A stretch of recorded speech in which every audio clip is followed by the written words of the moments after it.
Dear colleagues, Republic of Moldova wholeheartedly supports the territorial integrity of Ukraine.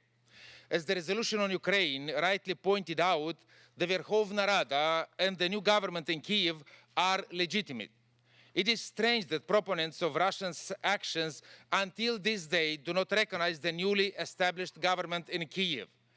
If the government in Kyiv is not legitimate, what can be said of the authorities in Crimea that broke all the norms of a democratic and sovereign nation, or other regions of Ukraine that manifest separatist tendencies? The irony is that Crimea decided in an illegal referendum to join a country that does not allow such referendums. Therefore, separatist tendencies must be sanctioned. Otherwise, we will never solve frozen conflicts. Instead, we will keep creating new frozen conflicts in Europe. The rhetoric that Russia's sanctions should be justified since they are intended to protect its citizens, among many others, was one of the fundamental ideas spread by the state-affiliated media. Living in a globalized world, where migration is probably at highest rates in our entire history, letting states intervene in foreign territories to protect its citizens will be a modern-day Pandora's box. There are numerous diplomatic and much more efficient tools that can be implemented in order to ensure people's rights are not violated. Council of Europe being one of these instruments.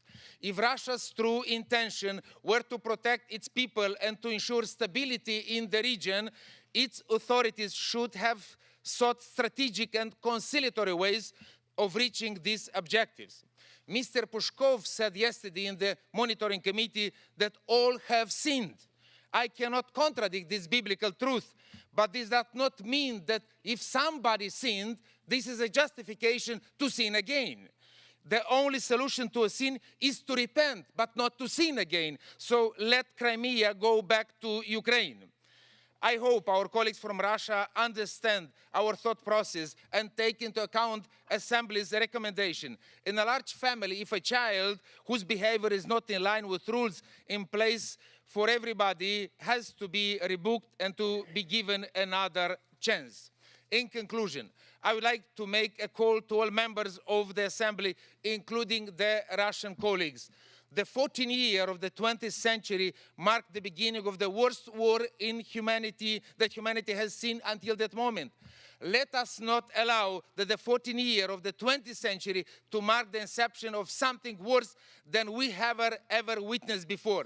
This Assembly, including our national parliaments, must do everything to maintain and protect the peace on our continent. Thank you.